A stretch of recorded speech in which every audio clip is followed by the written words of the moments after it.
Hey guys, welcome back to my channel. So good morning, good afternoon, good night, wherever you are, whatever time you're watching this. It is like 5:30 a.m. here.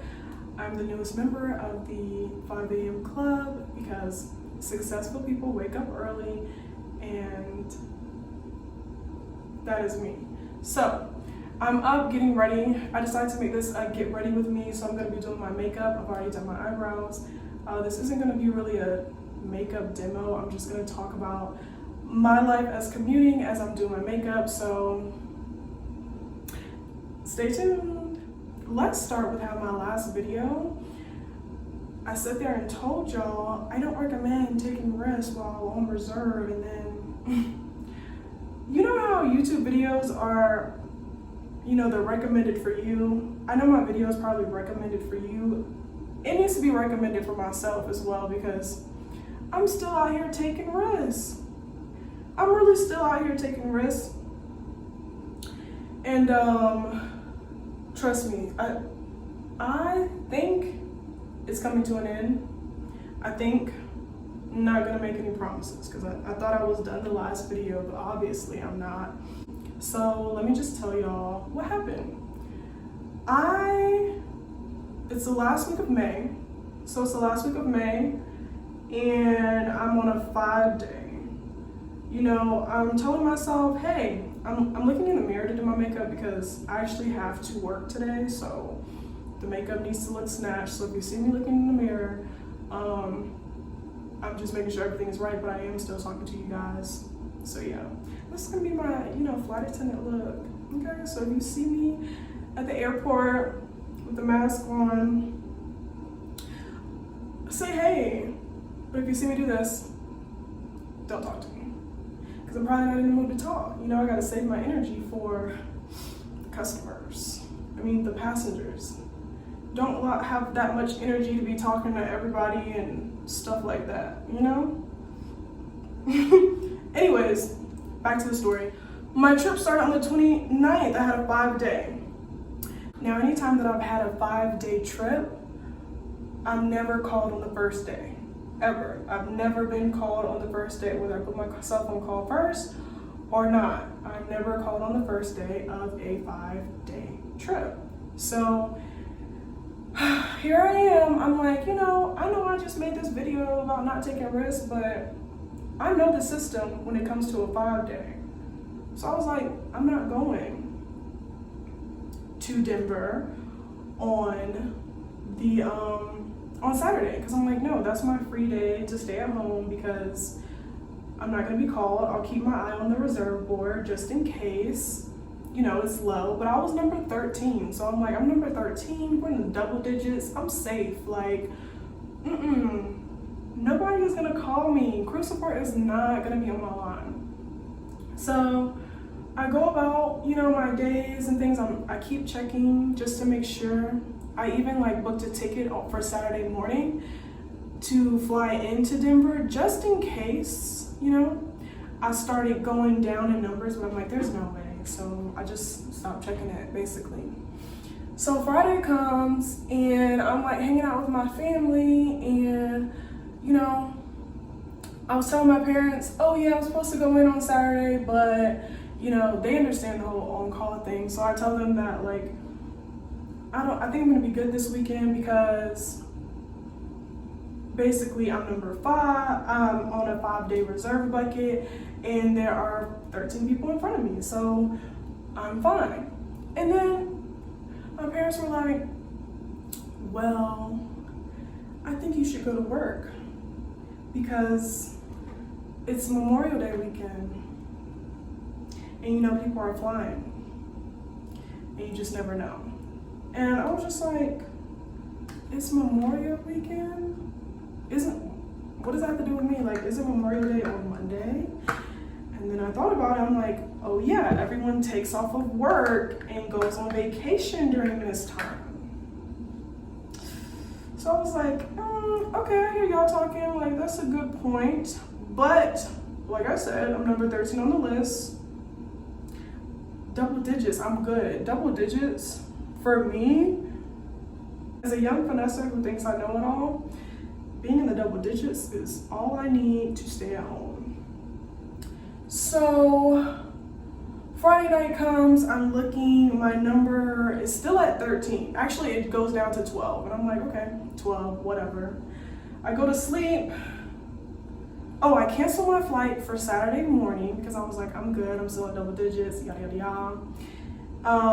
And my shift is PM. I'm on the second shift, so 9 a.m. to 9 p.m. And I go to sleep, wake up in the middle of the night. I just like wake up. And I'm like, let me just check the reserve board. Why am I checking the reserve board in the middle of the night?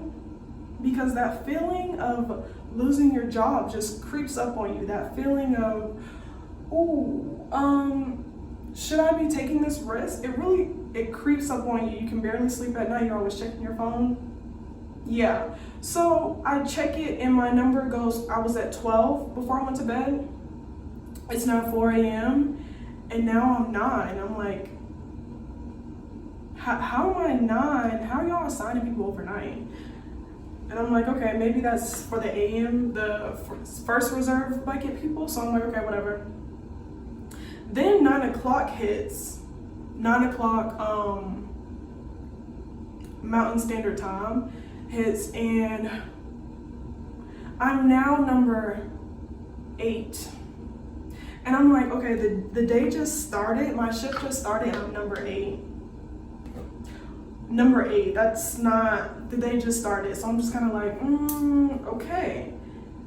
Let me just go ahead and book a flight and just go to Denver, because at this point, like, it's not looking good. It's not that it's not looking good, but the fact that my number keeps dropping in a matter of hours, you know, I still have to commute to Denver because I'm in Atlanta, and I'm just like, I don't have time to be, you know, like, I'm number 8, so I'm just like, okay. I book a ticket for 11 o'clock leaving, no. I think I was leaving at 10:30. I don't know, y'all. Either 10:30 or 11:30. I think it was 11:30. Book my flight, and I'm like, okay, it's time to go. Just go. Even though I'm not on call first, I'm like, let me just go, because God forbid, you know, my number keeps going down during the day and then I can't book a flight. Oh, and let me tell you how there were, on the standby list, it was saying there was only like 10 seats available. And I'm like, why is there only 10 seats available to go to Denver? What's going on? But I was like, whatever, there's seats available. So, yeah, I see my number. I get to the airport and my number drops down to number 6. I'm like, yo, okay, like, pause. Stop assigning people things. Let me just get to Denver, okay? I get it. I should have been in Denver. I'm on my way. Do not call me. Just let me get to Denver and let's just call it a day. Y'all, please tell me why I get to the airport and the standby list pulls up. I'm number 24 on the list and I don't have a seat. And I'm just sitting here like, how do I not have a seat? Why are there 24 other people trying to get to Denver? Like, do you mean to tell me all of y'all are like, what? I'm at a loss for words as to how I may not get on this flight. I'm number 6 on the standby list. What's going on? So that was very nerve-wracking because I was really like, am I gonna get a seat? Because it was full. It was full for no reason. It was full. But I can't even say for no reason because it's Memorial Day weekend and this is a weekend where people take off work. So I'm just like, okay, please just give me a seat. I get on the flight basically by the grace of God because there were only like 2 seats open after me. It was a very full flight, middle seat open, like full flight. We're packed in there like sandwiches. Ugh. But I can't complain because at least I got on the flight, you know? Like, You gotta pick a struggle. You cannot sit here and complain, want a free flight and then complain where you're sitting at. Being a flight attendant really humbles you. It humbles me at least, because I'm the main one who can complain about anything. And I'm just like, okay, let me just be quiet, because for real, I should have already been here in Denver. And you know, God is like, here I go, blessing you again. You're not gonna get a whole bunch of chances out of me. Like, I'm not gonna keep helping you because you're playing around. Like, that's honestly, if God could talk, if the universe could talk, if anybody could talk, that's what they would say. Like, girl, here you go again. But anyways, so, dang, I'm doing my makeup pretty fast. I mean, I actually normally do my makeup a little bit faster than this, but I'm doing it pretty fast. Anyways, what was I gonna say? Okay, so back to what I was saying. Finally get to Denver, check the list. I'm good. I'm still number 6, so I'm like, whew, good. And I just hit the airport. It's now, I think it was 11 or 12:30 Denver time when I arrived. Yeah, so it was 12:30, so I just, you know, stayed in the airport, just chilled in the airport. I went ahead and put myself on call first because I'm like, I'm here and I don't want to pay for a hotel, so I might as well just be available to work because I'm already here. I was there from 12 to 4, sitting in the airport, no call, no nothing. So I was still number 6. So I was just like, okay, you know what? I'm gonna go and go ahead and get a hotel, call it a day. Y'all, please tell me why. Get on the shuttle. Book my hotel, because I'm like, at this point, they're not gonna call me.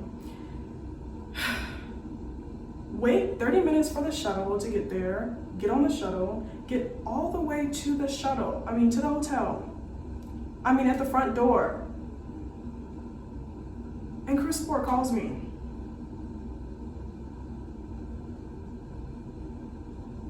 Why are y'all calling me now? Like, what do you want? So I answer the phone, I'm just like, hello, like, not happy. They're like, I don't hate this, but like, they always start off like, how you doing? Like, girl, just get to the point. I have a trip, like, what time? Like, we don't have to do all of this. How are you? Like, okay. I wasn't looking forward to your call. So she was like, oh, we need you on ready reserve from 6 to 9. I'm like, okay. Hang up. Said, okay, thank you, whatever, hang up. You guys, I've already been at the airport for 4 hours. And now I have to go back. So I had to go back to the airport, sit on ready reserve from 6 to 9. So I've literally been at the airport from 12:30 to 9:30. To 9 o'clock. And they didn't even call me. They did not even call me. I didn't even have a trip. So I literally sat in the airport that whole time, the whole day. And I was just like, wow, this is crazy. Like, I can't believe I sat here the whole day. The whole day. Oh, but I do want to tell you that when she called me, she said, yeah, we want you on ready from 6 to 9 because there's a flight attendant who's trying to commute in, but due to the weather right now, she's not able to get in. Like, it's a halt. And I'm like, oh, okay, cool.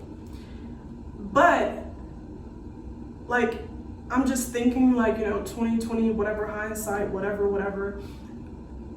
That could have been me if I was playing around, because the weather, like, something was going on in Denver. There was a tornado watch. It's always something in Denver, whether it's fog, lightning, wind, like, it's always something. And they will, apparently, I think it was Saturday, they just shut the airport down for like an hour. Imagine trying to get to work and you're on call and they shut the airport down, and then you have a trip listed and then you can't even check it because you don't have Wi-Fi, and then your trip is about to start in an hour, but now you're in the plane for another hour. That is too stressful. That's too much. I don't know if you lose your job after that, because you're not supposed to be commuting anyway. I don't really know how that works, and I'm not even gonna be asking to find out because that's not gonna be me. Like, I'm good off that. Back to the story about commuting. I worked set in the airport from 12 to 9, didn't get a trip, and then they assigned me a 3-day for the following day, and then a 1-day trip on my last day. So I did end up getting a trip, and I didn't work the first day like I imagined. However, there were so many factors involved to where I could have had to work on the first day of my 5-day bucket. That is just like, you don't need to be taking no risk. That's the moral of the story. Like, anything can happen. And honestly, when I first, hold on, I'm still doing my makeup and I feel like I'm forgetting steps because I'm really trying to tell y'all this story and give y'all this tea, but whatever, I can clean it up after. But I think this is pretty much it. When I first became a flight attendant and I got more insight about reserve life versus having a line, I was thinking, oh, even though I'm based in Denver, you know, people often say, would you rather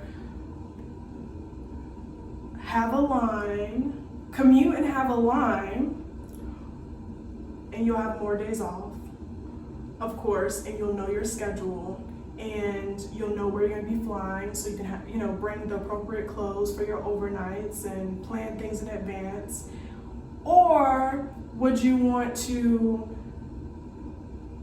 live at your domicile or be based in your domicile and be on reserve? And when I first became a flight attendant, I was like, oh, I would want to have more days off and know where I'm going. I would definitely, I want a line. Like that, I was just like so obsessed with having a line and thinking that would be so lit. Like, okay, I can commute, I can get there, I can get back, it's fine.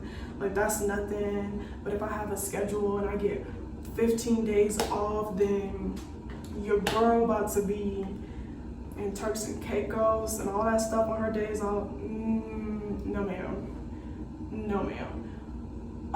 Let me tell you why I no longer am worried about getting a line. I do not want to commute. Commuting is not for me, it's for the birds. No, because yes, you can know your schedule and like that's cute, yada yada yada, and you can know where you're going, you get more days off. But honestly, there is nothing like being based where you live. Like, I haven't even experienced that, and I want that so bad because, not so bad, because I know that the universe is gonna give it to me soon. But anyways, what I'm trying to tell you guys is that, yes, having a line might be nice, but commuting is so much. There are so many factors involved. Let me just name a few. There's weather, okay? You have to check the weather in your area and the place that you're commuting to. That's number one. Holidays. Anytime there's a holiday, you need to be where you're based at. Like, don't even try to finesse like I tried to do, because everybody and their mama done took off to travel. You gotta think about the senior people who are on reserve, who can say they don't want that trip, and then you're at the bottom, so it's given to you and you're not even there. So, no. So you have to worry about that. You got weather, holidays, full flights, because when I thought I was really good at the whole commuting thing, that was, you know, early on in the pandemic this year.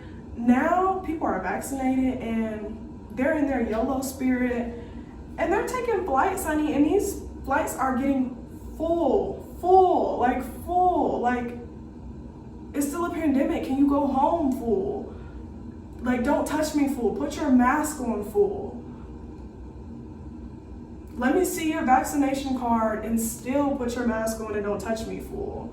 Like, it's getting cramped. It's getting cramped. It's getting full. It's getting, I don't even, like, it's not a vibe. It's not a vibe when you're trying to commute. So I'm definitely like ready for this commuting life to come to an end. Worry about mechanical issues on the plane. It could be the plane that you're commuting on could just randomly have an issue that will take an hour delay. That happens. Or like there's something going on at the gate where you're trying to land, like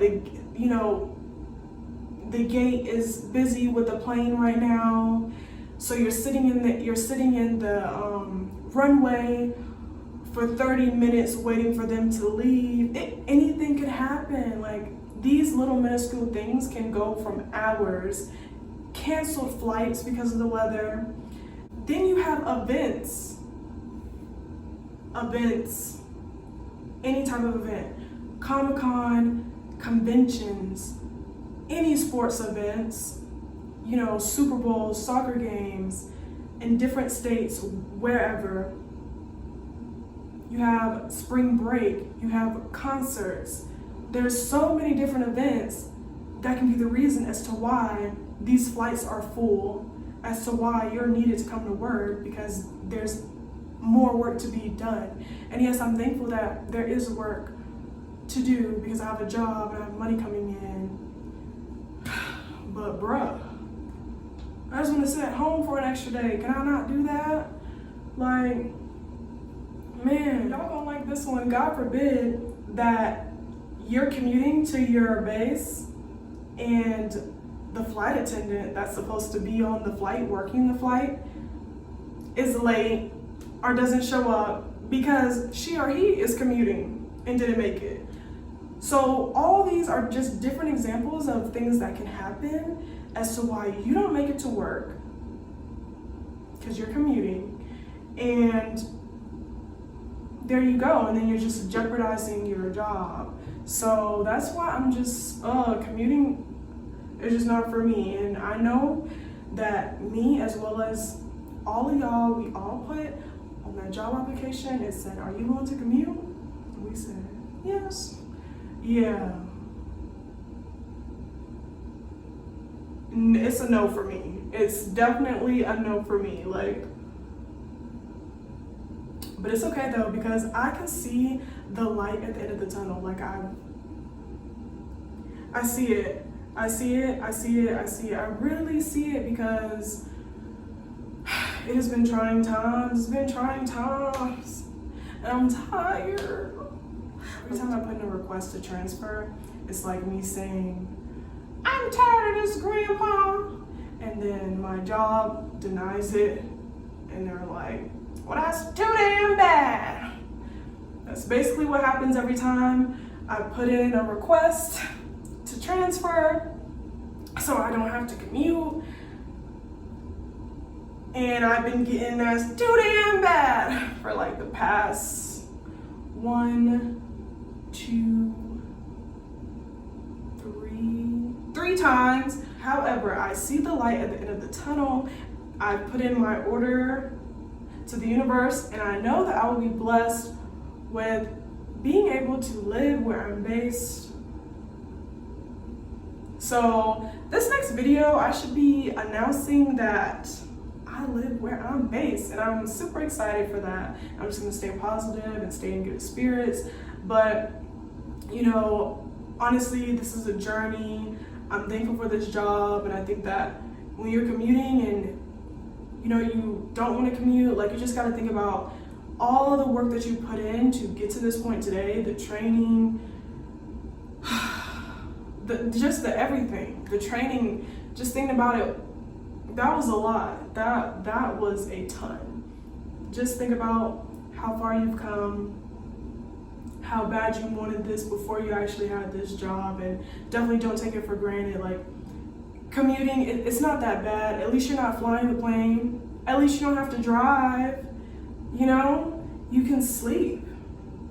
So technically, is it that bad? No, it's not. So you really gotta just find gratitude within the situation.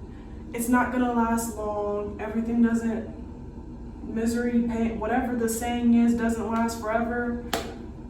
This is not gonna last forever. These are humble beginnings just to build up that gratitude so you can be thankful every day that you're working this job. So that is my advice to you. That is my advice to myself, because I'm not coming to y'all with another video talking about, I tried to finesse. Because honestly, let me tell you something. Finessing and commuting, it don't go together.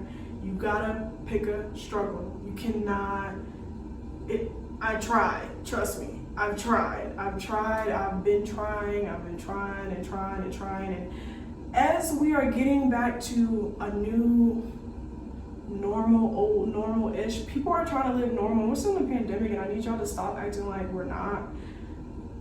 I really wish we're still in a pandemic, but this is the summer that people are gonna live their best life to make up for last summer of sitting in the house. So you better believe that these flights will be fairly full. So yeah, if you ever had the chance, the blessing, the opportunity to sit home while you're on reserve and you're not at your base, you know, yeah, it's time to pack it up and go. Like, even for me, it's time to pack it up and go when you are on call. Like, it's just too many things going on. Oh, especially if you're in Denver. If you are based in Denver and you have to commute to Denver, I've had multiple flight attendants, gate agents, everyone tell me, like, yeah, you need to be here because apparently in the summer, the weather is very crazy in Colorado. Like, they said this happens like clockwork every year.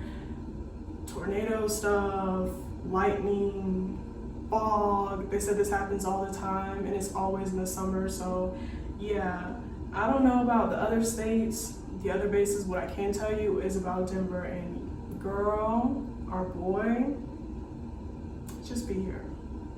So that was my tea about commuting. Yeah, pack it up and get to where you need to be. Don't do that. Hope you guys, like my little beat, and probably gotta clean it up a little bit more right here, but whatever. See you guys in the next video. Bye.